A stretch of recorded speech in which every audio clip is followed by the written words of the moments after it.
Hi friends, welcome back to my channel. Welcome if you're new. Today we are doing last minute Valentine's manis. So if you enjoy a little bit of nail art and chit chatter, go ahead and hit the subscribe button and the notification bell so you never miss an upload. And we are going to start off with some of my favorite Divine lacquer polishes. This is Ballet Slippers and of course Holly Berries from the early indie movement haul. Basically, that's a place where you can buy a bunch of indie polishes and a portion of the proceeds goes to charity. And then I'm showing up with Frozen and Cozy from Maniology. You can save 10% off with my code. I'll have that in the video somewhere around the screen. And I'm just starting off by putting down my base colors. As soon as I got these two Divine lacquer polishes, all I could think about is how great they would look in a mani together because they're so high contrast. One is very flirty and pink and like kind of blushy colored, and the other is more sexy and vibrant red. So I thought that they would go great together in a mani, and Valentine's Day happens to be the best time to do that. So now I'm coming in with ballet slippers in the middle because I knew I was going to want to do some stamping. I did 2 coats of each polish on each nail, but as with stamping, I'm not always absolutely positive that my stamping polishes are going to be up to opacity over a darker color. So I like to always use a lighter base.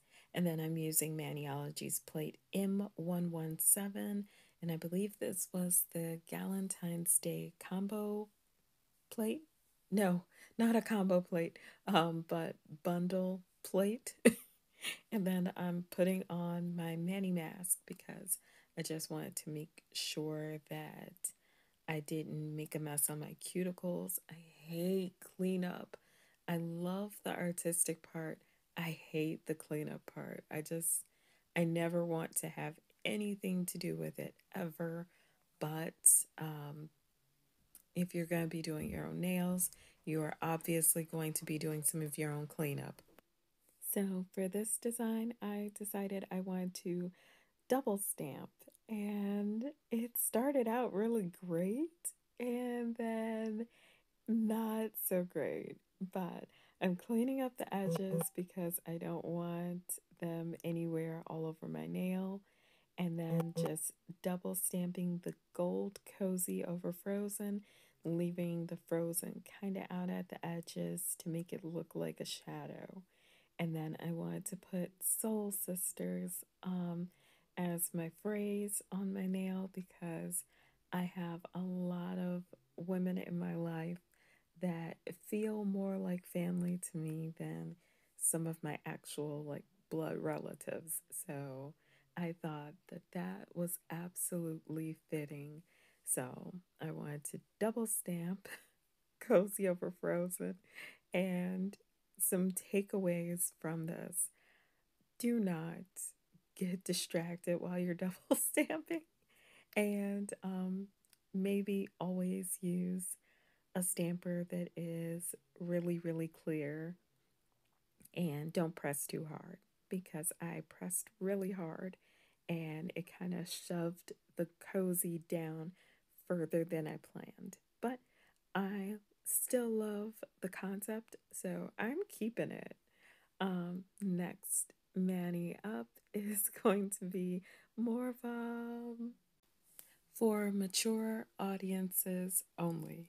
So we're starting out with Feisty because I felt Feisty was fitting, and I thought that Adele would add a nice balance to the color because there's contrast.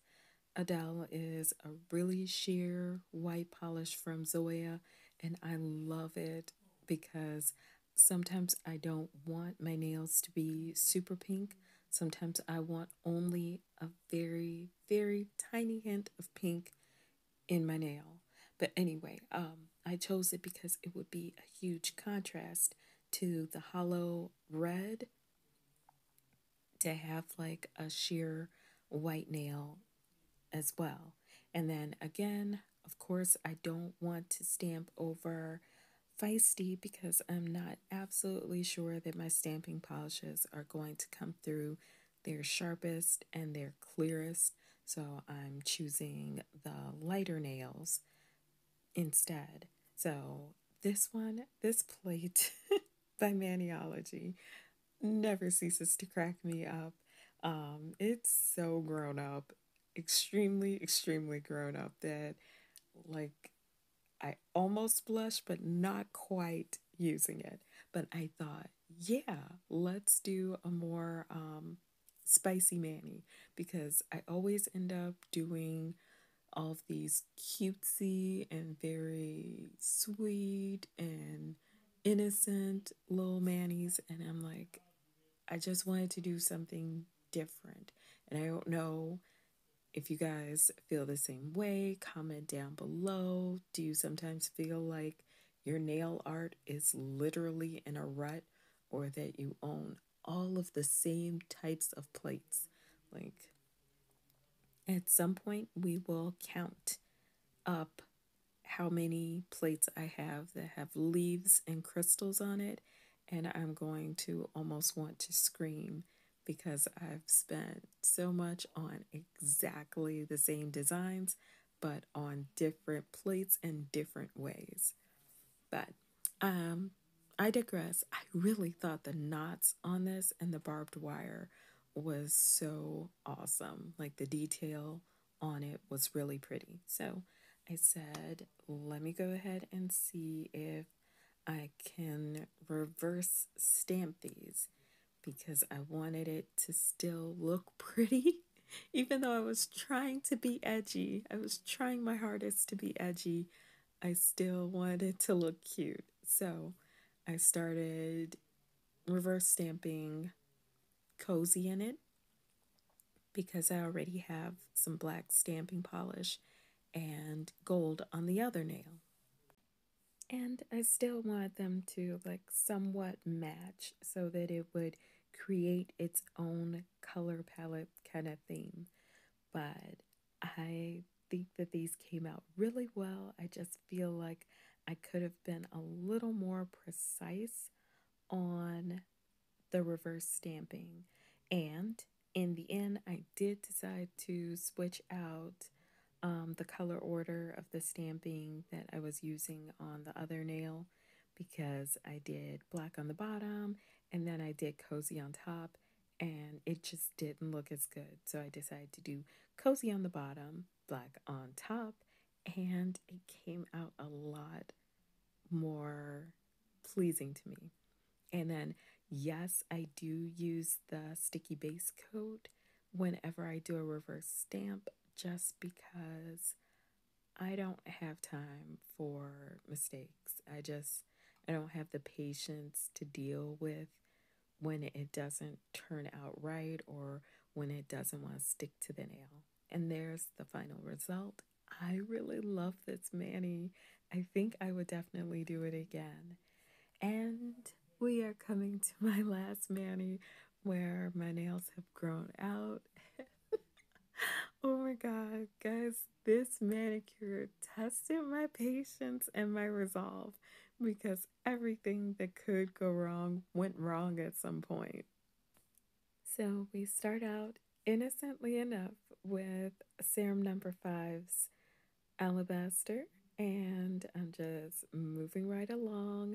I'm floating my polish on that first coat just because I find that I get better results when I float the first coat and then top it with a thinner second coat. And then that Mani mask from before is making another appearance. Y'all know how I feel about cleanup. I cannot say it enough that like uh, between the acetone like almost burning my cuticles, I just don't like cleanup. But now I'm doing a gradient, which I thought was a great idea. I was so psyched for this. So I'm using Maniology's Red Hot, and I'm just dabbing that first one.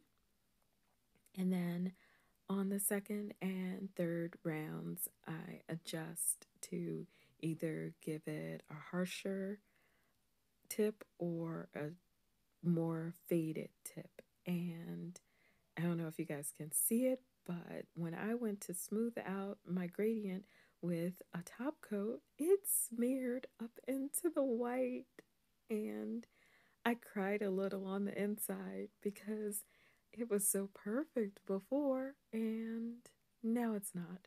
So I said, let's move on to a whole nother part of the manicure. I thought studs would be so classy because I'm going to stamp in gold anyway. So I'm putting on a quick dry top coat and then placing the studs. And as you can see, the stud landed upside down. So now I'm scrambling with tweezers and trying to figure out how to get it out of there because I know it's a quick dry top coat and I am literally freaking out, you guys.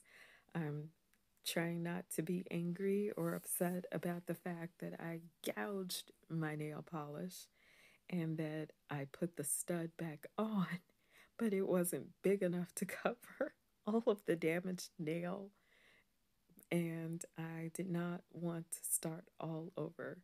So now we get to see a series of me trying to spackle nail polish around the stud to try to cover up the area where it didn't work out, which I did use one of my nail art brushes and it didn't turn out so bad.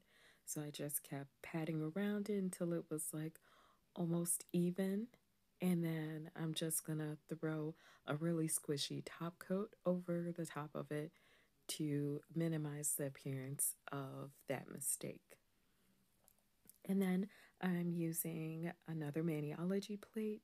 I have too many Maniology plates, but I can't stop myself. I still love them, and I just bought two.